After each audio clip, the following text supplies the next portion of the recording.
નમસ્કાર દર્શક મિત્રો, માલાન ત્રેમાં આપનું સ્વાગત છે. પ્લીઝ પૂરો વિડીયો જોજો, લાઇક કરજો, શેર કરજો અને અમારી ચેનલને સબસ્ક્રાઇબ કરજો.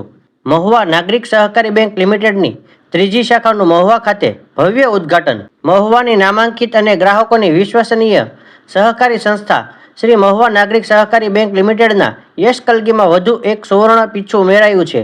વિના સહકાર નહીં ઉદ્ધારના ઉમદા મંત્ર સાથે આગળ વધતી આ બેંક સ્થાનિક લોકભાગીદારી અને ગ્રાહકોની સુવિધા માટે પ્રભાતનગર વિસ્તારમાં પોતાની નવી અત્યાધુનિક શાખાનો શુભારંભ કર્યો છે. સહકારથી સમૃદ્ધિ તરફ આગળ વધી રહેલી શ્રી મહુવા નાગરિક સહકારી બેંક લિમિટેડનો ઇતિહાસ ખૂબ જ ગૌરવશાળી રહ્યો છે.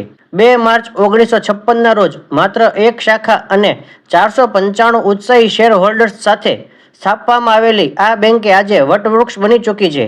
બેંકનું મુખ્ય મથક મહુવાના હાર્દ સમાન બજરંગદાસ બાપા ચોક, વાસી તળાવ પાસે શ્રી ભાસ્કરરાવ ભાનુશંકર ઠાકર સહકાર ભવન ખાતે કાર્યરત છે.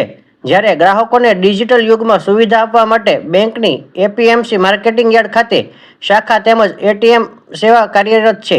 ઉપરાંત જેસર ગામમાં પણ બેંકની શાખા સ્થાનિક લોકો માટે આશીર્વાદરૂપ સાબિત થઈ છે. વિકાસની આ વણથંભી યાત્રાને આગળ ધપાવતા ગત રોજ તારીખ 20 ઓગસ્ટ 2026 ગુરુવારના રોજ બપોરે 12:35 મહુવાના પ્રભાતનગર સ્થિત ઝૂલેલાલ ચોક ખાતે બેંકની ત્રીજી શાખાનો ભવ્યાતિ ભવ્ય મંગલ પ્રારંભ કરવામાં આવ્યો હતો.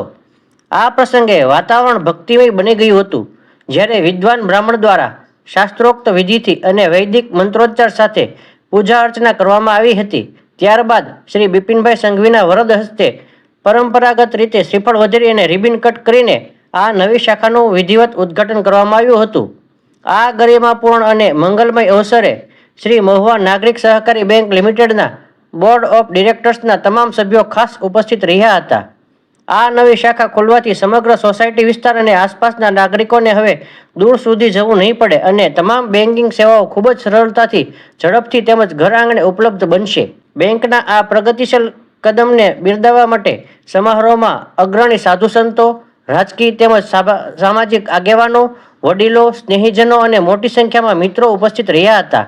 તમામ મહાનુભાવોએ બેંક સતત પ્રગતિના નવા સોપાનો સર કરે, લોકોના રોજિંદા આર્થિક વ્યવહારો વધુ સુવિધાપૂર્ણ બને અને ગ્રાહકોને ઉત્તમ સેવાઓ મળતી રહે તેવી હાર્દિક શુભેચ્છાઓ પાઠવી હતી.